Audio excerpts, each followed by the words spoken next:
And it is inevitable that we're discussing about the company culture. All these aforementioned trade-offs, the small sacrifices for big successes as they are perceived, necessitate a change of culture, except if we're discussing for a recent startup that is already very, very agile and the people have the correct agile mindset. But a company culture which is expressed to some extent by its own vision and the systematic communications to the employees need to have a culture which is compatible with agility. Now, if we have an extreme control culture, this is not something that is it is doable. Of course, the culture cannot be very chaotic. It cannot be only skill-based. It is really a situation that the methodology to some extent imposes a specific cultural adaptation. Otherwise, it is an attempt to be agile and attempting to do something that does not work, as you have all learned, can be very painful financially. And of course, a very strong resistance is the shifting of power with all these modern new role descriptions and the very new way of reporting. Perhaps comfortable positions are becoming suddenly uncomfortable, and opportunities are created, but the opportunities perhaps they appear as fluid as the length of a sprint. Another resistance, and we have all faced it during the quarantine period, is how do we do agile work, how do we operate agile teams when the people are remotely, and where does it matter? If we take the case of the Scrum, the instructions and the rules are very few, but they are very, very strict. So the different pieces of information, the artifacts must be available to all the team members. How do we do this?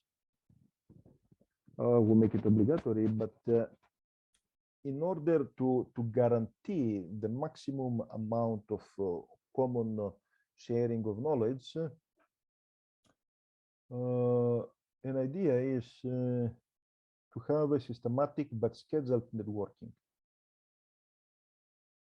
which is a technique that it is, of course, used internally in many companies in the context of the coffee breaks, etc., or the tea breaks, depending on which part of the world you are. But if you are working remotely, then you should not be able to, if you are an employee, to miss this opportunity.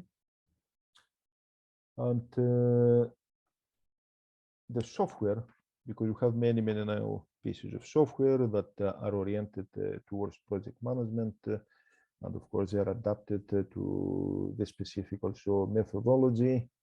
They should not be treated as a tool. This is a phenomenon that has been observed. I'm sorry, they should not be treated as nothing more than a tool, because it has been observed that the farther we are from the team members, the more we value the technological opportunities that we have at our disposal. So if we put some input inside the boxes of a Jira piece of software, then it should not mean that this is what matters the most.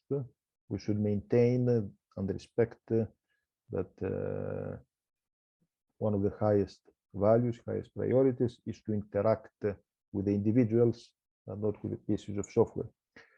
Mindy, how does it go so far? You don't have any questions yet.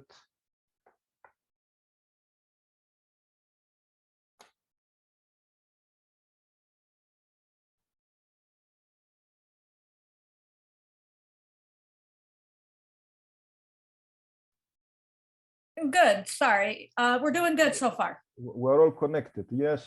Yes, we're all connected. Yeah. You're very silent, but Yep, we should have questions at Yep. any time. If any questions show up, I will let you know. Right. I'm presenting the slides in a speedy fashion for us to have the maximum amount of time for the Q&A. Yep, you are doing great.